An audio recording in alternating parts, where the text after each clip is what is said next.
नमस्कार। स्वागत है आपका study for life YouTube channel में। आशा है आप लोग स्वस्थ होंगे, तैयारी कर रहे होंगे। ये जो हम आज वीडियो बनाने वाले हैं ये हमारा जनरल हिंदी का वीडियो है, सामान्य हिंदी या जिसे हिंदी व्याकरण कहते हैं। ये वनडे एग्जाम्स के लिए भी, जैसे दरोगा का एग्जाम है, सी-टेट है, यूपी टेट है, या स्टेट के अन्य स्टेट के टीईटी की परीक्षाएं हैं, या फिर जो लोग टीचर्स की अन्य परीक्षाएं दे रहे हैं, बीएड का एंट्रेंस एग्जाम दे रहे हैं, या फिर स्टेट पीसीएस दे रहे हैं, आरओ एआरओ दे रहे हैं, कोई भी इस तरह की परीक्षाएं जिनमें जनरल हिंदी पूछी जाती है, उन सब के लिए ये लाभदायक होगा। तो आप पूरे वीडियो देखें। बहुत जल्दी आपको डे बाय डे आपको ये वीडियो उपलब्ध रहेंगे। स्वर हम पढ़ा चुके थे, आज हम व्यंजन पर बात करेंगे। तो आप हमारे वीडियो को अंत तक देखें तथा हमारे चैनल को सब्सक्राइब कर लें, बेल आइकन दबा दें, और अगर आपको अच्छे लगे ये वीडियो तो इन्हें लाइक और शेयर भी करें, और अपने सुझाव हमें कमेंट्स बॉक्स में ज़रूर बताएं। तो आइए आज हम शुरू करते हैं व्यंजन। क्या शुरू करते हैं? व्यंजन। स्वर हम बता चुके थे। वर्णमाला में, बैकग्राउंड में जाते हैं। वर्णमाला में दो प्रकार के वर्ण थे, स्वर और व्यंजन। स्वर हम बता चुके हैं। स्वर का मतलब जो अखंडनीय है, जो अपने आप में पूर्ण है, वो स्वर थे। व्यंजन वो थे जो स्वर की सहायता से बोले जाते हैं, वो व्यंजन कहलाते हैं। तो आज हम बात करेंगे व्यंजन पर। व्यंजन पर बात करेंगे। आपको इसकी प्लेलिस्ट मिल जाएगी, आप प्लेलिस्ट में जाकर क्रमबद्ध तरीके से सभी वीडियो देख सकते हैं। तो व्यंजन को हम बोलने के अनुसार 5 भागों में बांट सकते हैं। पहला है अंतस्थ व्यंजन। अंतस्थ व्यंजन है या, रा, ला, वा, यानी कि लगभग आखिरी व्यंजन है ये। एक प्रकार है पंचम वर्ग का, ये बहुत इंपॉर्टेंट है, इन्हें स्पर्शी व्यंजन भी कहते हैं। इनकी संख्या 25 है। फिर ऊष्म व्यंजन है, सा, सा, सा, हा, इन्हें हम संघर्षी व्यंजन भी कहते हैं। संयुक्त अक्षर है छ, त्र, ज्ञ, श। आगत व्यंजन है रा और ढ़ा, ये दोनों आगत व्यंजन है। हम बात करेंगे सबसे पहले अंतस्थ व्यंजन पर। तो अंतस्थ व्यंजन 4 हैं। कौन कौन से? या है, रा है, ला है और वा है। ये 4 व्यंजन जो है वो अंतस्थ है। या तालव्य है, रा मूर्धन है, ला दंत है और वा दंत प्लस ओष्ठ से बोला जाता है। ये तालव्य, मूर्धन, दंत, ओष्ठ क्या है, ये हम पंचम वर्ग में समझने का प्रयास करते हैं। तो पंचम वर्ग में 5 वर्ग हैं, का वर्ग, चा वर्ग, टा वर्ग, ता वर्ग और पा वर्ग। 1 2 3 4 5 5 वर्ग हैं। का वर्ग, इनमें ये वर्ग भी 5 है और इनमें अक्षर भी 5 है। का, खा, गा, घा, इंगा, ये का वर्ग में है। चा, छा, जा, झा, अया, ये चा वर्ग में है। टा, ठा, डा, ढा, अड़ा, ये टा वर्ग में है। ता, था, दा, धा, ना, ये ता वर्ग में है। पा, फा, बा, भा, मा, ये पा वर्ग में है। अब ये देखिए, इन 5 को कंठ ध्वनि कहते हैं। क्या कहते हैं? कंठ ध्वनि। उसी प्रकार और ये चा वर्ग को हम तालव्य ध्वनि कहते हैं। जैसे या को भी हम तालव्य कहते हैं, इधर हम शा को भी तालव्य कहते हैं, हा को भी हम कंठ ध्वनि में मानते हैं। तो यहाँ हा भी लिख सकते हैं, पर चूंकि एक पंचम वर्ग दिखा रहा है इसलिए यहाँ पे ये हमने नहीं लिखे, अलग से लिखे हैं। तो का, खा, गा, घा, इंगा, ये कंठ वर्ग है। कंठ वर्ग का मतलब हुआ जो ध्वनि हमारे कंठ से बोली जाती है, जो ध्वनि कंठ से बोली जाती है उन्हें हम कंठ वर्ग में रखते हैं, उन्हें हम कंठ ध्वनियां कहते हैं। जैसे का, खा, गा, घा, इंगा, ये कहाँ से बोली जा रही है? हा, ये कहाँ से बोली जा रही है? कंठ से। तो इनको हम क्या कहते हैं? कंठ ध्वनियां। का, ख, ग, घ, इंगा, हा, ये क्या है, कंठ ध्वनियां है। उसी तरह चा, छा, जा, झा, अया, ये तालव्य ध्वनियां हैं। तालव्य का क्या मतलब है, तालव्य ध्वनि में आपका शा भी आता है और इधर तालव्य ध्वनि में आपका या भी आ जाता है। तो तालव्य ध्वनि का मतलब क्या हुआ, जो जिसमें तलवे का ऊपर जो तालु होता है उसका प्रयोग होता है, तालु का। जैसे चा, जो जीभ है वो ऊपर तालु में लगती है।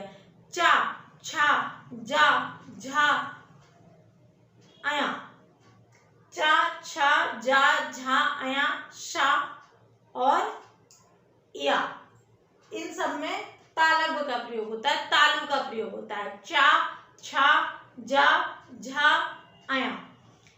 ऊपर का जो हिस्सा है हमारे मुंह के ऊपर का, उसका इस्तेमाल होता है इन ध्वनियों में, उसे हम तालु कहते हैं, इसलिए हम इसे तालव्य ध्वनियां कहते हैं। अब टा, ठा, डा, ढा, अणा, ये मूर्धन्य है। मूर्धन्य में रा भी आता है और शा भी आता है। मूर्धन्य ध्वनियों का मतलब है, आप बोल के देखिए, टा, ठा, इसमें जीभ जो है हमारी पलटती है, जीभ पीछे की ओर जाती है। टा, ठा, डा, ढा, अणा, ठीक है। और इसके साथ साथ शा, मूर्धन्य सा, और रा, ठीक है, ये मूर्धन्य ध्वनियां हैं।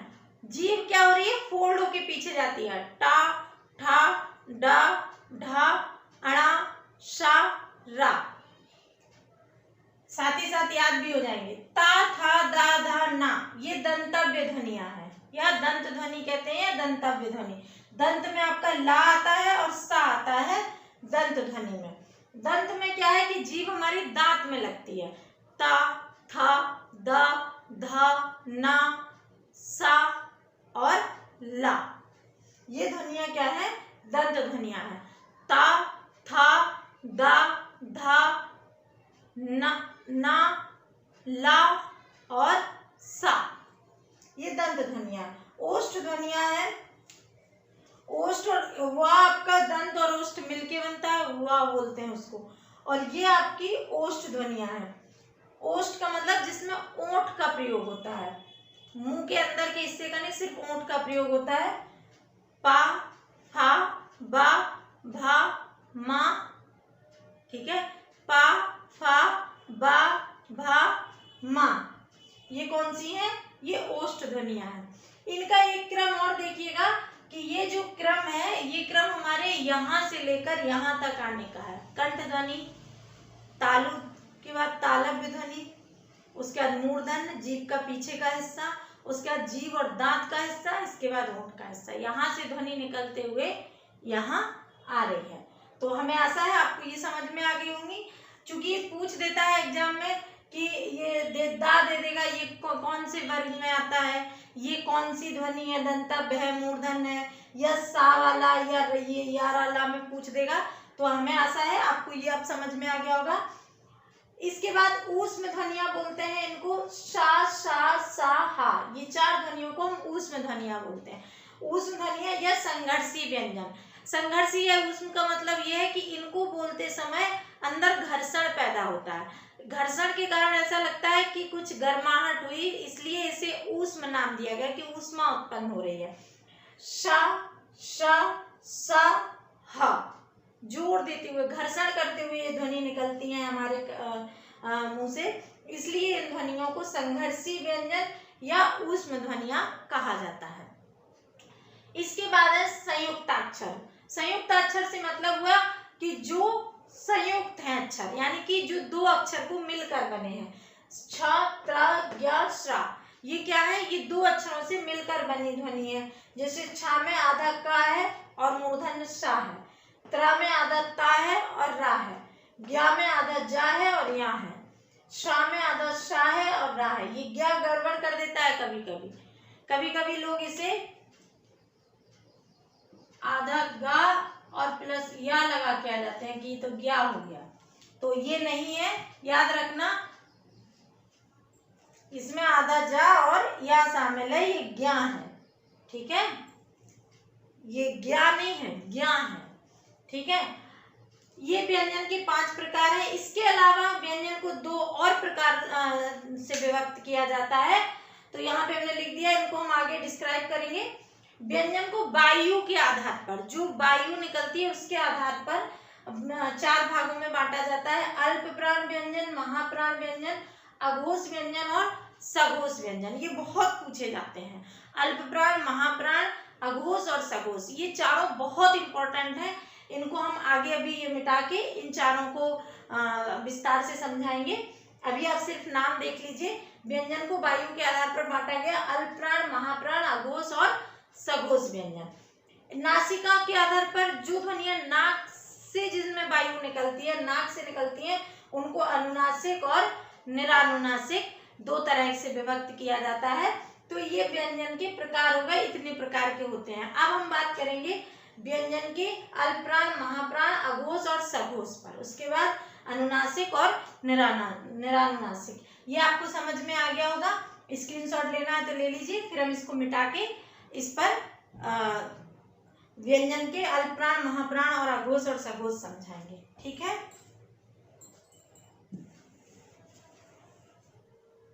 व्यंजन में वायु के आधार पर जो हम बता रहे थे 4 विभाग, अल्प प्राण, महाप्राण, अघोष और सघोष। इन्हें आप ये भी मान सकते हैं, ये दोनों वायु के आधार पर हैं और ये दोनों ध्वनि के आधार। अल्प प्राण, महाप्राण, अघोष और सघोष।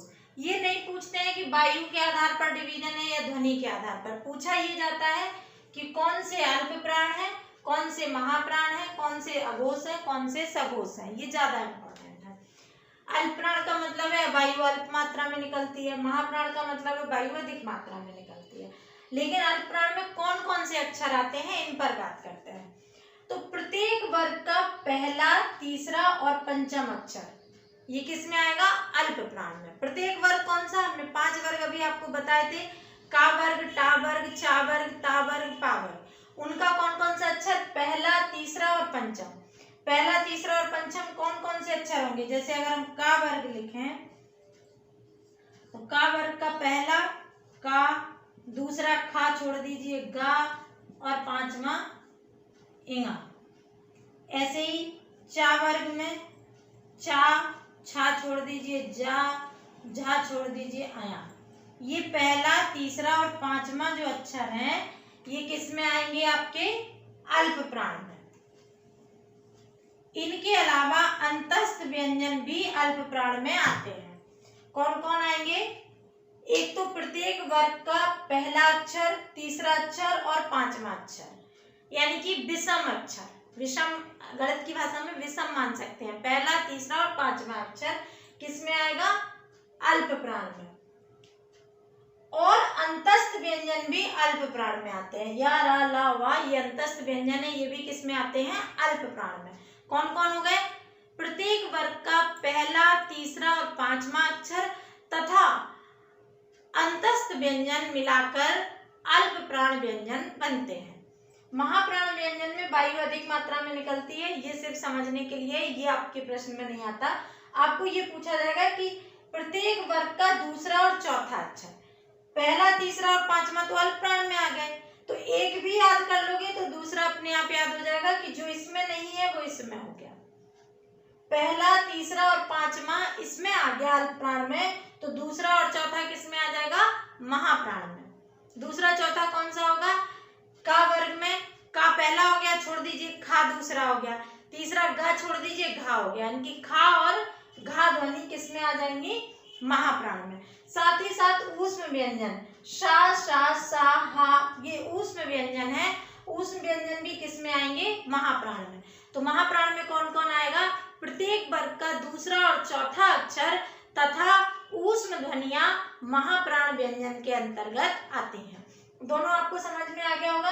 अल्प प्राण में कौन कौन से हैं, प्रत्येक वर्ग का पहला, तीसरा और 5वां अक्षर तथा अंतस्थ व्यंजन या, रा, ला, वा, ये आपके अल्प प्राण में आते हैं। और महाप्राण में क्या आएगा, महाप्राण में आएगा आपका प्रत्येक वर्ग का दूसरा और चौथा अक्षर तथा ऊष्म व्यंजन शा, सा, सा, हा, ये चारों उष्म व्यंजन है। तो ये सब मिला के क्या बनेंगे, महाप्राण।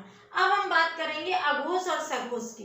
ये ध्वनि के आधार पर एक अघोष जैसे लिखा है, यानी कि कम घोषित कम ध्वनि, सघोष मतलब अधिक आवाज के साथ अधिक ध्वनि, घोष का मतलब होता है नाद, अधिक आवाज। इसमें इसका थोड़ा ही अंतर, इसमें प्रत्येक वर्ग का पहला व दूसरा अक्षर तथा ऊष्म ध्वनियों में से सा, शा, सा, हा इसमें नहीं है। 3 ऊष्म ध्वनियां और पहला और दूसरा अक्षर, यानी कि का वर्ग में का और खा, पहला और दूसरा अक्षर तथा ऊष्म ध्वनियों का शा, शा, शा अघोष में आता है और बाकी बचा हुआ सघोष में आ जाएगा। तो एक एक भी याद करेंगे तो दूसरा अपने आप याद हो जाएगा। अघोष में क्या क्या है आपके, अघोष में प्रत्येक वर्ग की पहली और दूसरी, प्रत्येक वर्ग का पहला और दूसरा अक्षर तथा ऊष्म व्यंजन में शा, शा, शा, यानी कि तीनों शा किसमें है, अघोष में, तीनों शा अघोष में है और प्रत्येक वर्ग का पहला और दूसरा अक्षर भी किसमें है, अघोष में। सघोष में क्या क्या है, सघोष में अधिक ध्वनि है निकलती है और इसमें कौन कौन से अक्षर आते हैं, प्रत्येक वर्ग का, इसमें पहला दूसरा आ गया तो उसमें प्रत्येक वर्ग का तीसरा, चौथा और पांचवा अक्षर आता है। साथ ही साथ अंतस्थ व्यंजन, अंतस्थ व्यंजन कौन से थे, या, रा, ला, वा, हमने बताए थे आपको। अंतस्थ व्यंजन कौन से हैं, या, रा, ला, वा, या, रा, ला, वा, ये अंतस्थ व्यंजन। और जो ऊष्म व्यंजन का हा है वो भी किस में जाएगा, सघोष में। सघोष में कौन कौन से रहेंगे, प्रत्येक वर्ग का तीसरा, चौथा और पांचवा अक्षर तथा अंतस्थ व्यंजन का, अंतस्थ व्यंजन पूरे, या, रा, ला, वा और ऊष्म ध्वनि का हा, ये मिलकर क्या बनेंगे, सघोष। आशा है आपको समझ में आ रहा होगा। फिर रिपीट करें क्या, एक बार देख लीजिए। अल्प प्राण में क्या आएगा, पहले वर्ग का, अल्प प्राण में क्या आएगा, पहले वर्ग का, प्रत्येक वर्ग का पहला, तीसरा, पांचवा अक्षर प्लस सभी अंतस्थ व्यंजन। अल्प प्राण में क्या आएगा, प्रत्येक वर्ग का पहला, तीसरा और पांचवा अक्षर तथा अंतस्थ व्यंजन। महाप्राण में क्या आएगा, प्रत्येक वर्ग का दूसरा और चौथा अक्षर तथा सभी ऊष्म ध्वनियां। अघोष में क्या आएगा, प्रत्येक वर्ग का पहला और दूसरा अक्षर तथा ऊष्म ध्वनियों में से सिर्फ सा, शा, शा, शा, तीनों शा। अघोष, सघोष में क्या आएगा, प्रत्येक वर्ग का तीसरा, चौथा और पांचवा अक्षर, सभी अंतस्थ व्यंजन, साथ ही साथ ऊष्म ध्वनि का हा भी महाप्राण में आता है। ये आपके हो गए अल्पप्राण, महाप्राण, अघोष और सघोष व्यंजन। अब हम बात कर लेते हैं, एक पॉइंट और बचा है व्यंजन में इंपॉर्टेंट, अनुनासिक और निरानुनासिक।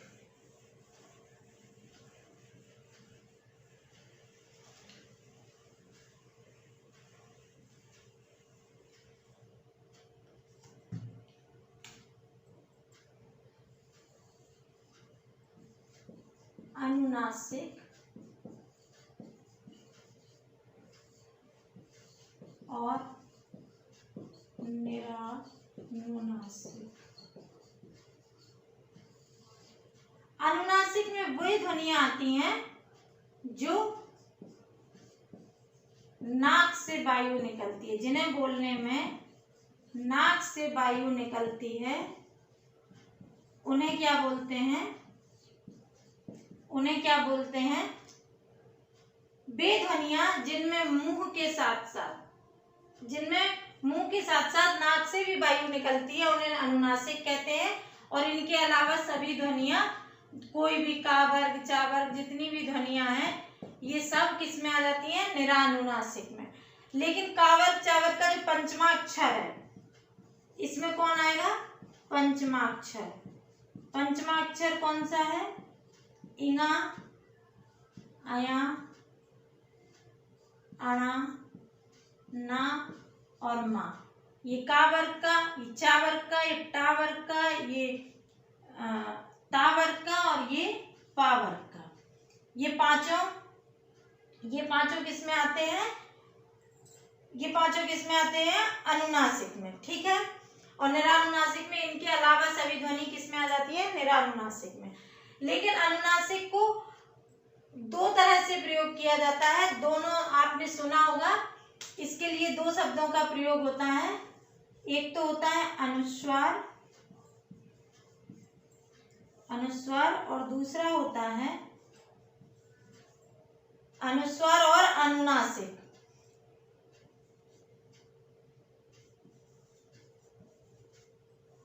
अनुनासिक में ही आ जाता है, लेकिन अनुस्वार भी प्रयोग होता है और अनुनासिक भी। अनुस्वार जो प्रयोग होता है उसमें जब अक्षर के ऊपर जो बिंदी लगती है,